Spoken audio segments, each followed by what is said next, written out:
Do your kids love puzzles? Highlight's brainPLAY is a series of puzzle books for kids.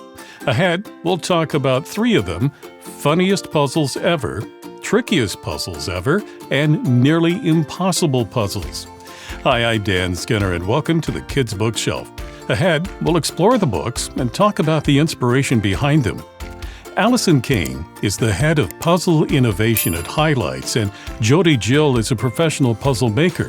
She's also the founder of Puzzle Day, which was January 29th, and Puzzle Month, which is January. They join us to talk about 3 books from Highlights' brainPLAY series. Allison and Jodi, welcome to the Kids Bookshelf. Thank you for having us. Thank you. Now, Allison, I remember Highlights and really enjoying that magazine as a kid. How long has Highlights been published? Oh, it's almost 80 years. The first issue was 1946. We've been around a while. And what do you think it is that it's lasted that long? Why are people, kids, still interested in this publication? You know, we've stuck to the same basic principles since the beginning, and that is really just like a celebration of childhood. And fueling curiosity and creativity. And these are ideas that they don't get old. And we have this open dialogue with our readers. I don't know if you know this, but we get letters from kids and we answer them, every single one, something like 30,000 a year. So we know what's fresh, what kids are into. We're able to evolve to do what kids want and need. And I think that we have much more to come. We have so many more ideas, so many more puzzle books. We're more than just a magazine now. We've got activity kits and puzzle books and all kinds of things. So yeah, we've stuck around. And Jodi, you're a professional puzzle maker, and back in 2002, you created National Puzzle Day. Tell us about why you wanted to create that day and sort of how the response has been to that day since then. Well, you know, when I first started Puzzle Day, the reason my idea was I wanted to find puzzle friends. That was the primary idea. So I had a simple sheet that was full of puzzles that I made that I sent out to people. And that's basically how Puzzle Day started. But before that, I really enjoyed puzzles. That's how I had a lot of my knowledge that came. It was a challenge for me. So it all built up into Puzzle Day and how it's been coming along. Last year, we had 17 million people play puzzles on Puzzle Day and then share it on social. So for me, it's a humbling, amazing experience to see how puzzles have really come about. And as you probably know, we already have quite a bit of puzzle play going on because January is Puzzle Month. Absolutely. And now you have this collaboration between, the National Puzzle Day and National Puzzle Month with Highlights. So Allison, how did that collaboration come about? Well, Jodi is obviously very enthusiastic about puzzles. We are total puzzle nerds at Highlights as well. Like I said before, we have been doing this for 80 years, and there have been puzzles in the magazine since the very beginning. We know kids love puzzles. Mm-hmm. They ask us for more puzzles all the time, and we know how good puzzles are for kids' brains. So that's why we're passionate about puzzles at Highlights. You might remember the Hidden Pictures puzzle is kind of the one we're known for, where you're looking for little objects in the larger picture. And then we have many, many, many more puzzle types we've come up with over the years. And so this collaboration just made sense. We're 2 people who really enjoy puzzles and want to share that love of puzzles. So why not do something for National Puzzle Day? Well, Allison, you have the brainPLAY series of puzzle books, and I have 3 of them with me today. Tell us about what inspired this series. brainPLAY started because kids were asking us for more puzzles and more challenging puzzles. We can only fit so many puzzles in our magazines. We only get so many pages. So we thought, here's a way to give the people what they want. We will make an all-puzzle magazine. So brainPLAY magazine is bi-monthly, and it's all about puzzles and games and strategy for playing puzzles and all of those kinds of things. And through brainPLAY magazine, a whole book series was born. So the brainPLAY puzzles are more challenging in that they are often multi-layered. So you're not just doing a maze. There's going to be things to find within the maze, and kids will spend a lot of time on those pages. And for what age would you recommend these puzzle books? 6 and up, generally. Now, there are more than what I have in front of me, but I wanted to just walk through these three quickly with you. Sure. And one of them is the funniest puzzles ever. So tell us about the kind of puzzles you're going to find here. Oh, in funniest puzzles, first of all, we have so many great illustrators that we work with who are able to add some little bits of humor throughout. So look closely at the illustrations. They will make you laugh, but they also involve a lot of jokes and riddles, which we know kids love. So these are puzzles that will ultimately make you laugh. And then another that I have is the trickiest puzzles ever. And how is this different from the funniest? Trickiest is heavy on the logic puzzles. If you're familiar with that style of puzzle, you're trying to figure out who bought each birthday gift based on a series of clues. So these are ones that really are kind of brain teasery and extra challenging for the extreme puzzlers. And speaking of extra challenging, this one is called Nearly Impossible Puzzles. So what are they going to find here? Those ones are the most intricate puzzles. So our most diabolical mazes and the hardest challenges that we were able to gather together into those books. I'm talking with Allison Kane and Jodi Jill about three of the brainPLAY puzzle books from Highlights, and our conversation will continue. If you're enjoying this discussion, please subscribe, like, and click on the bell so you know when I post new interviews. And thank you.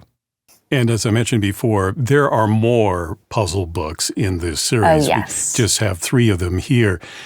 I assume they've been very popular, and we're going to see more of them in the future.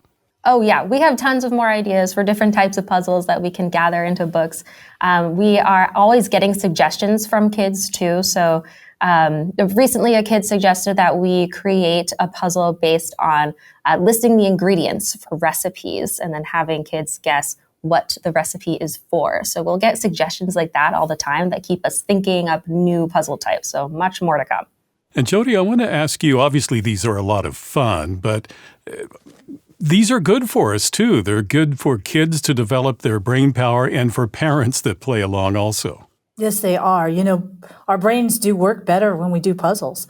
And of course, puzzles are fun, but we also want to be smart. And it's a good idea to take time every week and do puzzles. That's why they do them in schools, because educators know that they can create experiences for a child and that they will retain information. So they're really good for us as young kids, as adults, and then as seniors as well. It keeps our brain cells going. And imagine also it's just the time for an adult and a child to interact. So it's sort of a bonding thing as well. Yeah, it definitely is a great social tool where you can sit down with your child, or you can sit down with the whole neighborhood kids and play a puzzle together and really show them how and what you can do with your mind and with your fingers and with your how you can put things together. It's really one of those things where you challenge yourself. You're not challenging each other. And it's an opportunity to come together and have a little bit of fun.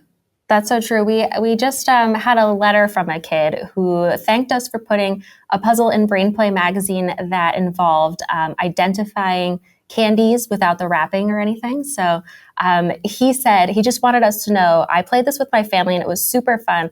And my dad only got 9 of them and my mom only got 10 of them, but I got them all. So we know that kids are playing these together, and we love when families gather to play puzzles together.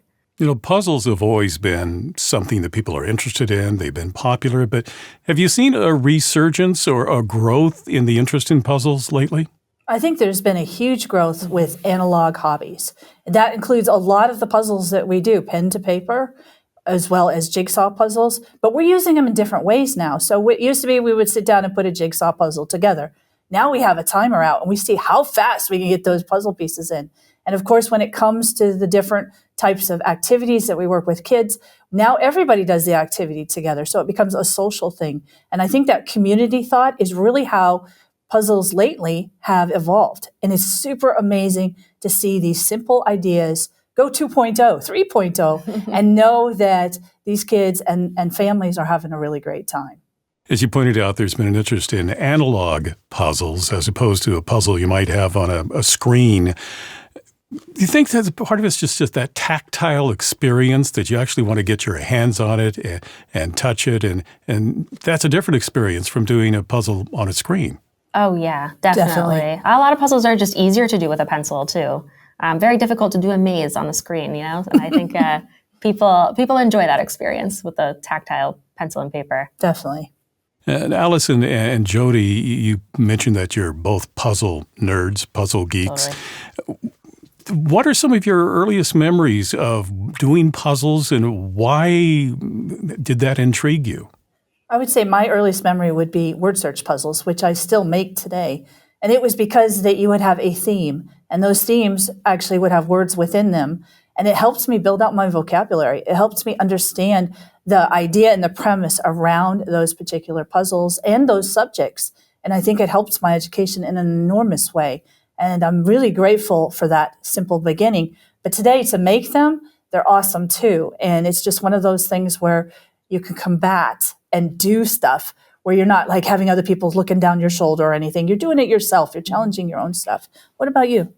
For me, it was hidden pictures puzzles. I know I'm biased, but I subscribed to Highlights as a kid. So I loved hidden pictures, and I had to grab the magazine first so that my sisters didn't circle all the hidden objects before me. So it's a dream now to work on Highlights magazine, not something I thought as a 9-year-old I would get to do.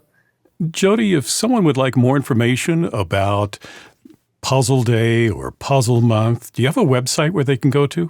Absolutely. If you're interested in more information and to download our puzzle pack kit that actually Highlights put together, it's puzzledayfun.com, where you can have all sorts of great experiences, all different age groups. Even if you're an adult, there's some great stuff there to do. And we encourage everybody to go over, download it. It's absolutely free, and have some puzzle fun on Puzzle Day. And Allison, for those who would like to learn more about Highlights, because when I was a kid, it was just the magazine, but you do so much more now. Yes. What's your website? Just highlights.com. You can check out all of the amazing stuff we've been coming up with.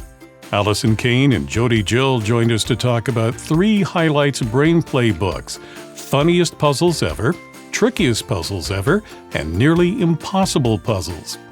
Allison and Jodi, thank you for talking with me today. Well, Thank you for having us. Happy Puzzle Day. If you'd like to purchase the brainplay puzzle books we talked about, I've placed links for you in the description below.